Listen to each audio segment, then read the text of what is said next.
Thank you very much, Lavinia. I am really happy to be here in Montreal today because Montreal plays such a big part in this book. So I was anxious to come and speak to real Montrealers and actually discuss the book afterwards if you have questions. Now, people keep congratulating me on the timing of this book, as if I had somehow deliberately planned it to coincide with Donald Trump's remarks about the 51st state. And I can assure you that's not the case, although he is certainly helping me publicize it. I guess I should start my, my slideshow here. Yeah. Sorry. Perfect.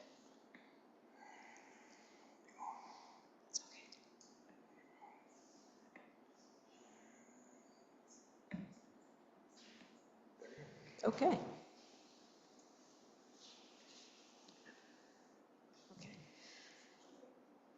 The idea for this book actually came to me in 2017 when I had a chance visit to the Chateau Ramsay Museum here in Montreal. I'm wondering how many people here have actually visited it. Hands up. Oh, I am speaking to an informed crowd here. Okay, I better be careful. Anyhow, I was wandering around in the museum, which is lovely, and I came across this portrait of Benjamin Franklin. And I was really surprised. You know, I thought, what is Benjamin Franklin's portrait doing in a museum about Quebec history? And there's a little plaque beside it which explains that he had come to Montreal in 1776 to persuade the Canadians to join the American Revolution.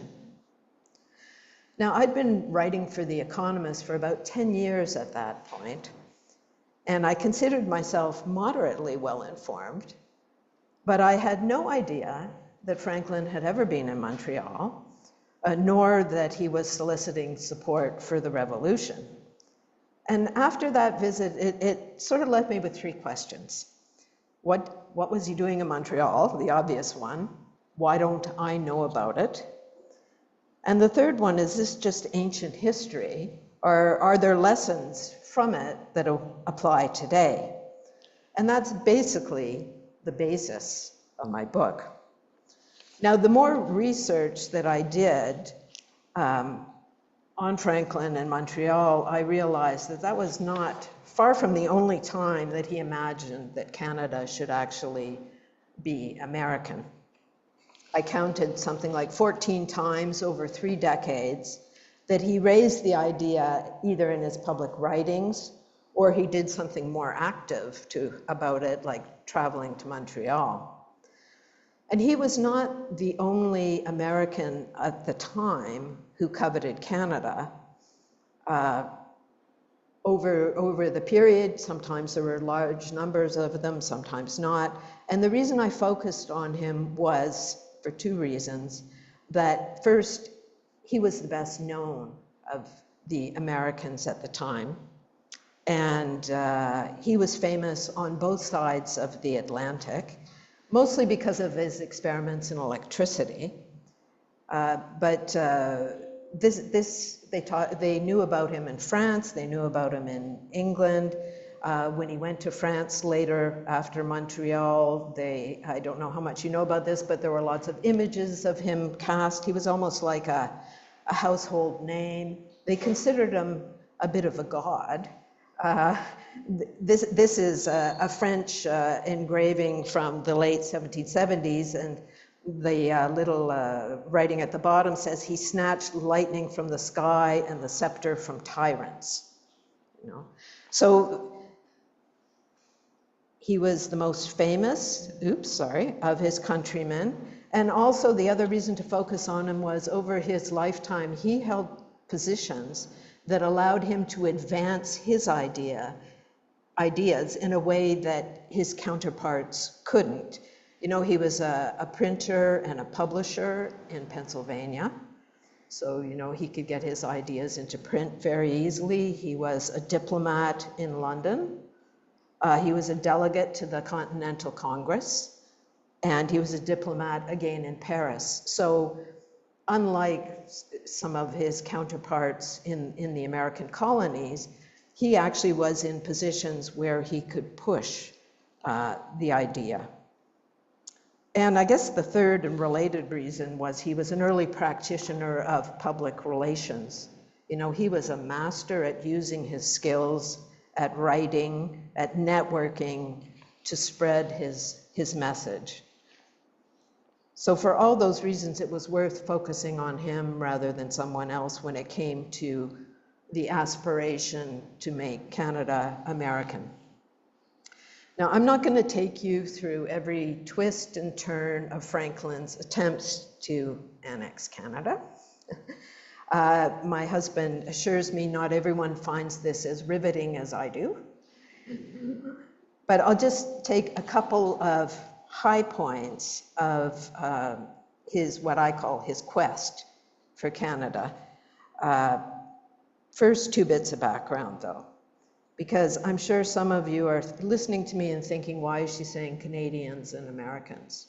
When neither country actually existed at the time.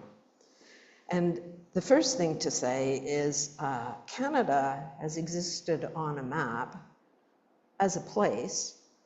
This is a map from the 1560s, right? And so the terms Canadians and Americans, they don't represent what we use them for today, but they were more geographical references.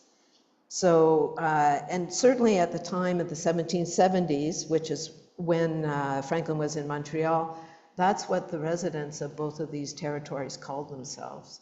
So even though Canada as a country didn't exist for quite a long time afterwards, there were Canadians. And there were people who called themselves Americans. Okay. The second slightly longer bit of background is just about relations between the residents of Canada and the residents of these British American colonies in Franklin's time. And this is just to sort of lay the foundation for you of how he actually regarded Canada. He grew up at a time when the relations between the residents of Canada and the residents of what's now the US were very hostile. In fact, they'd been hostile for several hundred years at that point. As soon as the French settlers and the English settlers set foot in North America, they were at each other's throats because England and France were at war. So of course their settlers were at war no matter where they were. That's sort of the key thing. And there was a religious element to this as well. It was Protestant England against Catholic France. So it was the Catholic French Canadians against the Protestant American colonists. It's something that I had to sort of realize at that time, that religion was much more important than it is now. So you have to keep that in mind.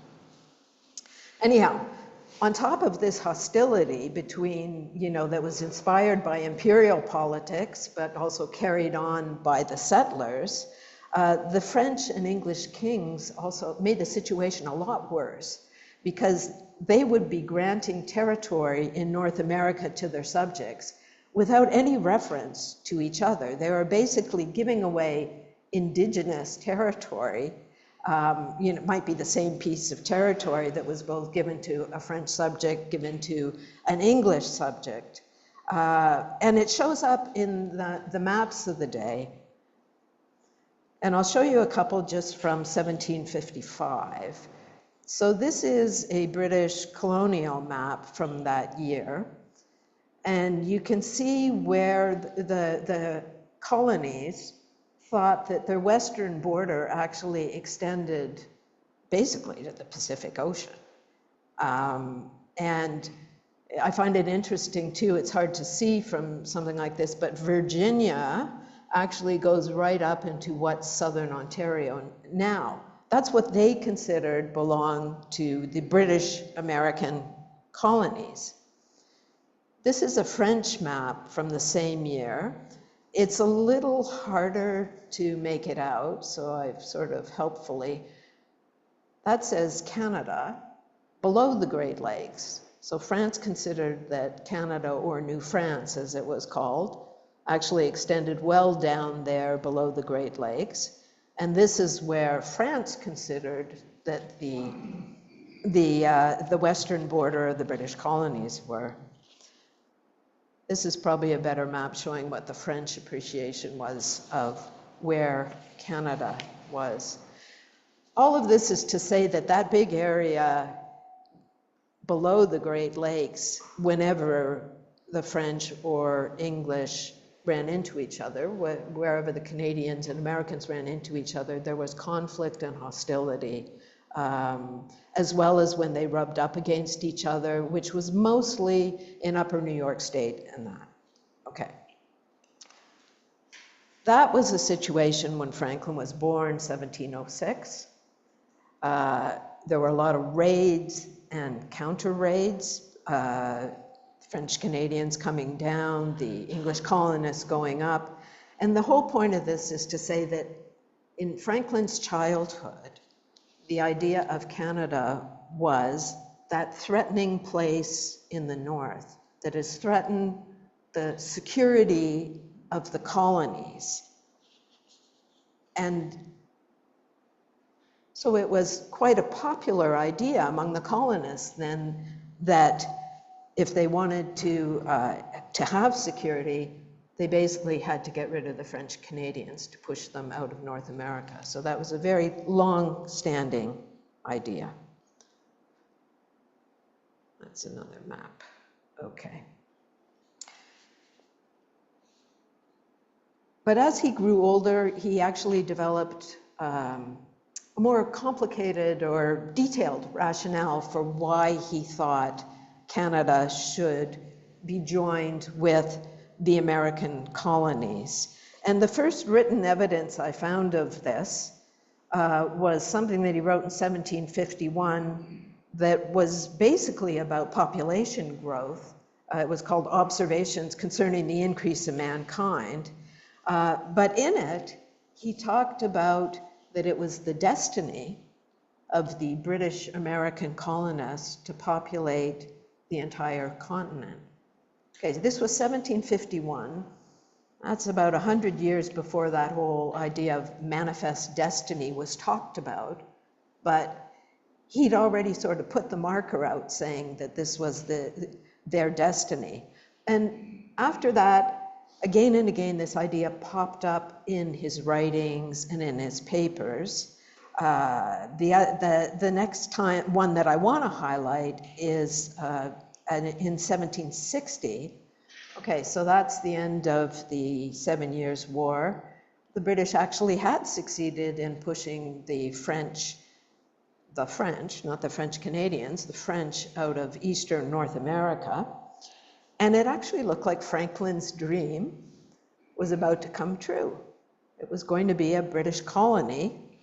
Certainly he and his fellow colonists thought it would be a British colony just like the rest of the British colonies. But then there was a debate that arose in Britain at that time about whether or not Britain should actually keep Canada. You know, there was horse trading at the end of wars between the powers, and they'd say, okay, well, you get this and I'll keep that. And so in this horse trading, the debate was about should Britain keep Canada or should they keep Guadeloupe? And these days, that seems like a very strange sort of equivalency. But at the time, Guadeloupe produced a lot of sugar. They made money for whichever imperial power actually owned it. Whereas Canada had been a drain on France, and it looked like it was going to be a drain on Britain as well. So it was a fairly lively debate, and Franklin weighed in on it. At this time, he'd now gone to London. He was representing some of the colonies there. And he wrote a pamphlet that's got a very long name, so it was basically known as the Canada pamphlet. And he laid out his reasons for why Britain should keep Canada. And number one was, of course, it would remove the security threat. But he also argued that in some ways it would benefit the British Empire through its trade with the colonies. He also said it would give American settlers room to expand. So he's going back again to this idea that he explored about manifest destiny. Now he's saying that, you know, they could expand throughout the territory of Canada. Now, there was one slight problem, is that at the time, there were tens of thousands of French Canadians actually living in Canada, but he spells out what he thought should happen too. He thought that they should either be encouraged to leave or assimilated. So his intellectual case for joining Canada to the British American colonies was based on security, on room for settlement, and imperial benefits. Britain actually did, as we know, decide to keep Canada as a colony. And it's at this point that some colonists from the American colonies started to move up to Montreal. You know, 1760, they started to trickle in. They thought, again, they really did think that Canada was going to become a colony that they would recognize, just like all the other American colonies. It wasn't a great wave of them coming up, but it was the start of a trickle. Now, I'm not sure where I am. Okay. Yeah, so this is a map that shows what the British colonies in North America looked like in 1763 after Britain had made that decision. Britain caused a fair amount of confusion by sort of taking what was Canada and New France and drawing a little line saying that it was now the province of Quebec in this tiny area with red, and it sort of left the rest of what used to be Canada without any sort of government in it. And I say it sort of caused complications there because later when Britain decided they'd made a mistake and Canada actually did extend down below the Great Lakes, it upset the Americans. Anyhow, this is the boundary as understood by Britain, if not the American colonists, of where those colonies were. And it was a little bit vague about who actually claimed that land below the Great Lakes, but for the time being it said it was reserved for the Indians or indigenous peoples. Anyhow, Franklin's happiness that in fact his dream had come to pass didn't last very long. There were already tensions between Britain and her American colonies at the time of the conquest, and they built steadily through the 1760s as Britain tried to impose taxes to raise money to help pay the debts that came from the war. So just to situate this for you, the Boston Tea Party was 1773. So, you know, things were already not going all that well between Britain and her colonies. And in 1774, Britain started passing some punitive legislation that was aimed at bringing the colonies to heel. And in the midst of it, it passed something called the Quebec Act, which was not really supposed to be punitive legislation, but because of its timing and its contents, it certainly was interpreted that way by the Americans. Okay. So this is not an old map, it's an interpretation of an old map, but it shows you basically where Britain now thought the province of Quebec or Canada would be. And again, you see it goes down below the Great Lakes. And it enraged the American colonists for a couple of reasons. One is they had already, some of them thought that that already belonged to some of the colonies. They'd already started some settlements in that area as well.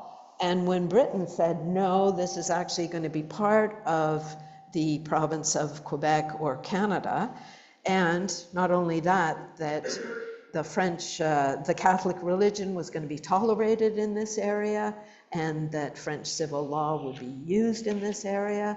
You know, it was just a nightmare for the American colonists. They're thinking, you know, they had hoped that this whole sort of having a foreign presence on their border was gone, and instead Britain had sort of reinforced that. And so it basically just added, I don't know that it was the trigger for what happened next with the revolution, but it certainly added heat to that argument. Okay, yeah. I mentioned that some of the colonies had already settled west of the border where Britain thought that they should be. And this is a map of a couple of the big land settlement schemes. Franklin, along with quite a few of the founding fathers, were also land speculators. And that not only did they think that those lands west of the Appalachians should belong to American colonists, but they were going to make money out of it, in fact, if that happened. So Vandalia is the one of the schemes that Franklin was involved in. But you can see with Transylvania and Charlottania that a huge chunk of that land was already being claimed by these land speculation companies. Okay. Oops, going too far there. Anyhow. So in 1774, when all this is heating up, both between Britain and the colonies, and the Quebec Act is passed, the British American colonies decided that they had to sort of get together and decide what they were going to do about Britain. And they set up what they called the Continental Congress, right? And I've always found that name sort of seems to be a clue to their aspirations. I asked a bunch of historians once, you know, why did they call it the Continental Congress? And nobody could actually give me an answer, but I think it's because of what their dreams were. Anyhow, they met in this Continental Congress. I mean, most of the time they were talking about what to do about Britain, but they did take time off to write a letter to the inhabitants of Canada, inviting them to join the rebellion against the British government and free themselves from British tyranny. Now, there was really no Canadian body similar that could have responded to them. You know, Canada was a British colony. There was a legislative council of sort of hand-picked people by the British governor, but they're hardly going to write back and say, yes, we're with you. So there wasn't any response. And when the Canadians did not respond, the Americans decided that they were going to invade. Now, this invasion wasn't till 1775. In fact, it's basically 250 years ago right now. Okay? And it was the Continental Congress approved the invasion, and they thought it was going to be an easy conquest because they believed, based on bad intelligence, that the Canadians were secretly on their side. You know, now there were somewhere between 65,000 and 100,000 French Canadians at the time. There might have been about 2,000 English-speaking people in Canada, and there were about 2.5 million American colonists. I'm just giving you those numbers so you can sort of picture this. In fact, that population asymmetry, you know, was there from the very beginning. So the invasion began in September, 250 years ago. General Richard Montgomery led about 1,700 troops up Lake Champlain, and they got stuck at Fort Saint Jean, which on this one is called St. John's, for about a month, before they moved on to Montreal. And in fact, on November 13th, it's going to mark 250 years since the Americans occupied Montreal. The second part of this invasion was led by Benedict Arnold, who was still on good terms with the Americans at the time. And he led a similar sized group up the Kennebec River, overland, down the Chaudière River, and the two groups met outside of Quebec City. And at the time, there were less than 1,000 British regular troops in Canada. So even though these numbers sound small, you know, the Americans had about 3,000 altogether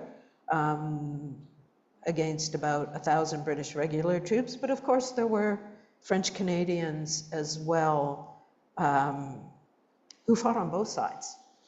No?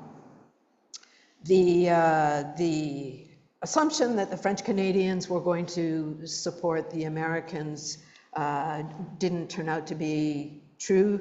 They were probably divided, 1/3 who supported the British actively, 1/3 who were sympathetic and gave some support to the Americans, and there was another third in the middle that were sort of neutral at the time.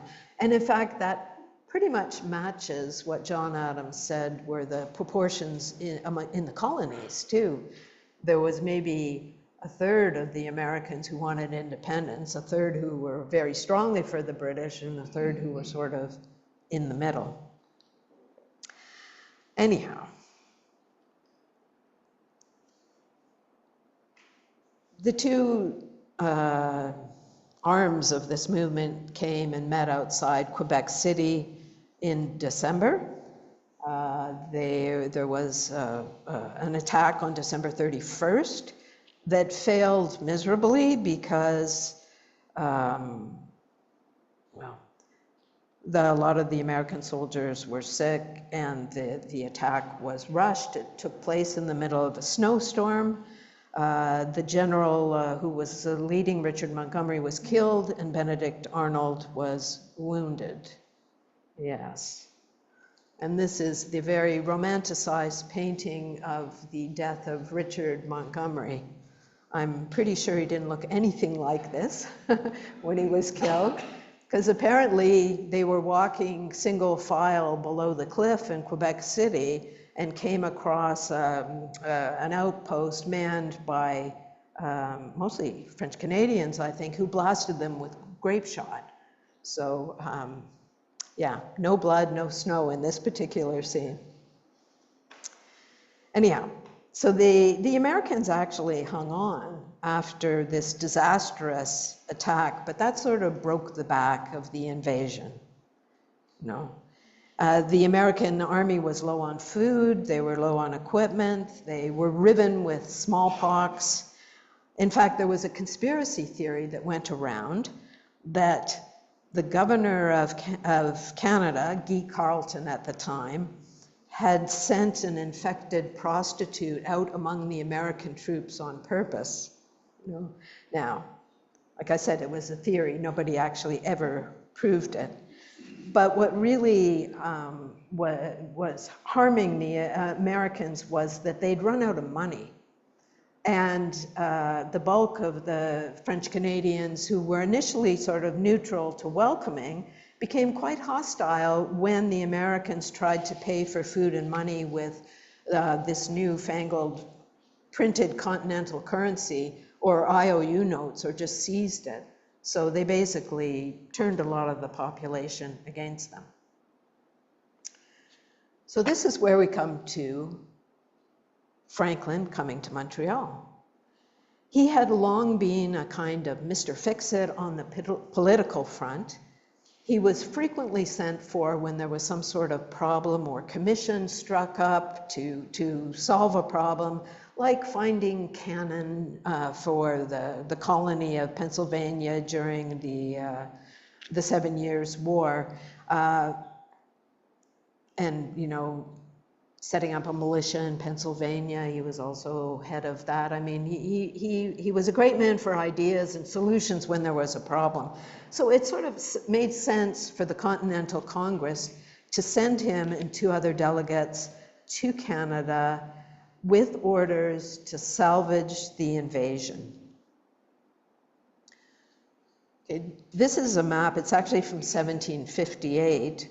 But Montreal wouldn't have changed all that significantly when Franklin and his party arrived here. And they were greeted with full military honors by Benedict Arnold, who was briefly in charge of the occupation. And apparently he put on a banquet for them at the Chateau Ramsay, which is why he actually had visited that building.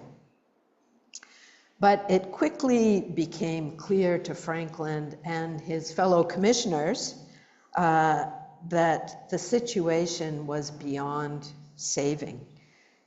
And they wrote almost daily to Congress these begging letters, you know, about how desperate the situation of the American troops was. And one of my favorite lines from one of these letters was, "For God's sake, send powder and pork," you know. But they would try to patch things together. They arrived at the very end of April 1776, but less than a week later, British warships appeared on the St. Lawrence carrying reinforcements. And from that moment on, it was pretty well all up for the American troops. And Franklin, he arrived on April 29th, he left on May 11th, and the American armies were making a headlong dash for the border. It was a humiliating failure for them. But Franklin made one last attempt to annex Canada when he was the chief negotiator for the Americans in Paris, when they were negotiating with the British to end the revolution. And he insisted that the British were the aggressors in the revolution and that the Americans were the victims, and as victims, they deserved compensation. And the compensation he had in mind was Canada. He wanted the British to hand over Canada. And I think the British negotiator, a man called Oswald, was actually open to the idea. You know, he's basically saying, yeah, maybe. But Britain declined. And Franklin had 2 other negotiators with him, and they sort of rotated through. But they were more interested in securing access to that interior land. They wanted that to be part of the United States, the land below the Great Lakes that both France and Britain considered once part of Canada. The Americans really wanted that. And they also wanted secure access to the fish off the East Coast. Fish was also very important then. So the desire to have that interior land and the desire for fish meant that they sort of let the idea of grabbing Canada at the time, they let that slip. This is a map of the boundaries that were agreed when Franklin was part of the negotiating team in Paris, and they look pretty much like the boundaries that we have now. But you can see that whole area below the Great Lakes is now considered part of the United States of America. So this was sort of this was a foundational moment for Canada, this treaty in 1783, because the Americans agreed on paper, in print, that they did not have a claim on the land north of the border that was drawn. So if it was so important, why isn't it common knowledge, you know? Had Franklin succeeded in Paris, there wouldn't have been any British colonies north of the border to confederate in 1867. And yet the majority of people that I mention this to have not heard of the invasion of 1775, nor of Franklin's extended interest in possessing Canada. I suspect some of you in the room do know about it, but I'm talking about people that I have talked to elsewhere, Ottawa, elsewhere in Canada. But there are a number of reasons why this is sort of slipped between the cracks. For one thing, Franklin didn't talk about it. It was a humiliating failure in his time in Montreal. One of his biographers said he was not the kind of man who ruminated about his failures. So he didn't talk about it.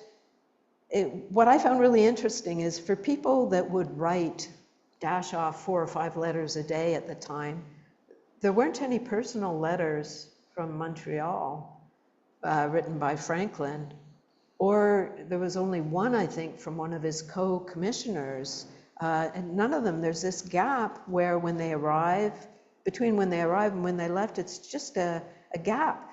And to me, it seemed like such a suspicious gap that there's no personal letters there whatsoever. Now, who knows? They could have been lost over the years. I don't know. But what happens then is that there's very little for historians to work with about that period. It doesn't show up in detail in history books, and that sort of trickles down into popular culture that, doesn't show up in documentaries and in other, I don't know, romantic fiction, whatever. It doesn't show up there. So Franklin didn't talk about it. But the Americans also don't talk very much about the invasion or Franklin's role in it, partly because it does not fit with the American founding myth, which is they were being victimized by the British. They rose up as one to defend themselves. So it's sort of hard to fit into that myth. Yes, but they were attacking the neighboring colony at the same time. And it was a failure, so why talk about it at all? And because Canadians consume so much American culture, that's sort of a little bit of a void for us. Although that does sort of allow the losers in the invasion, at least, to write our history. But we don't talk about it much either. French Canadians see other events at that time as much more important than a failed American invasion. And what I'm talking about is the British conquest in 1760. That was the event that turned their world upside down. No matter who won the invasion, they were still going to be ruled by foreign English-speaking Protestants. So that's not the focus for them. English Canadians don't talk about it because there were so few English-speaking Canadians in Canada at the time. They came after the Revolution. That's when all the Loyalists came. So English Canadians, when they talk about, these big events, they tend to focus on the War of 1812, because that's when they were around to take part in it and had skin in the game. And there's also political sensitivities have an impact. I mean, as I was mentioning, the sort of, we live beside this big, powerful, more populous neighbor, and sometimes our politicians don't really want to, poke them a bit by reminding them of their failures. As a result of all of this, the Americans don't talk about it, French Canadians don't talk about it, English Canadians don't talk about it. It's a sensitive political subject from time to time. It means that Franklin's designs on Canada, and especially the invasion of 1775 and his participation in it, is not part of the story we tell ourselves of who we are and how we came to be.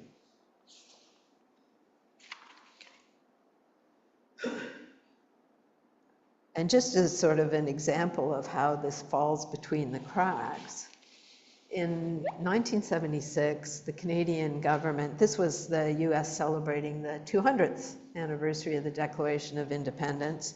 Canada and the US decided to issue a joint stamp. And who did they pick to put on the stamp? Franklin, who was absolutely no friend of Canada, They did it again in 2013 when they were celebrating 250 years of Franklin being Postmaster General, or sorry, Postal Services, and again Franklin. And apparently that's Quebec City in the background, which just seemed to be rather ironic, given it was the city that stood in the way of him actually realizing his idea. Okay. I don't know how I'm doing for time here. Probably running out. Oh, is that including questions and answers? Okay, well, I'll wrap it up very quickly then.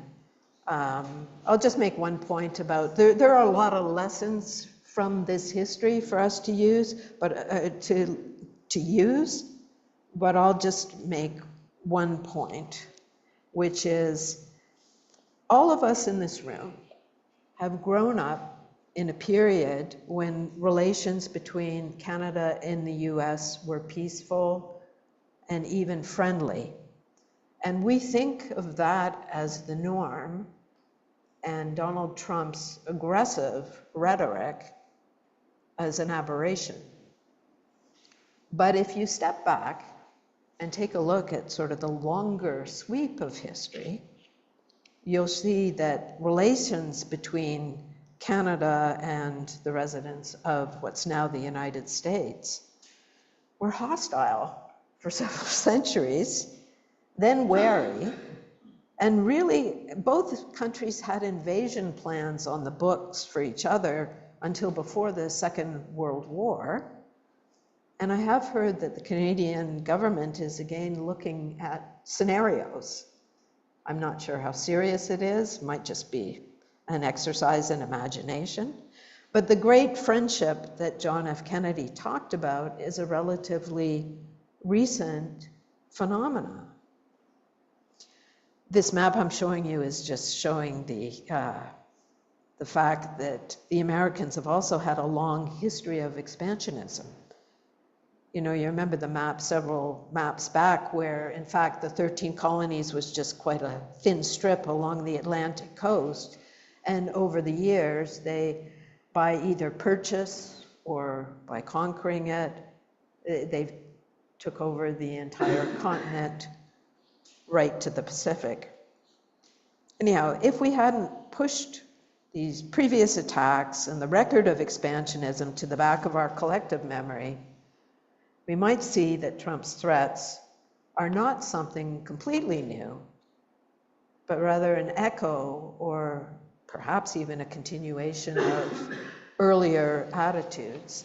And that makes quite a difference in how Canada should deal with Mr. Trump on this issue. No, I'm not saying Americans would invade Canada again, although I did hear a historian say recently that history may not repeat itself, but it does lay out future possibilities. So that would be one of the future possibilities for Canada. I went to listen to the US ambassador to Canada speak in September, you know, the diplomat who's winning so many friends across Canada these days. And I gave him a copy of my book, you know. I thought, it was a bit cheeky, but I just thought, this is history that he should probably know about and probably doesn't know about. And he looked at the title and he sort of rumped.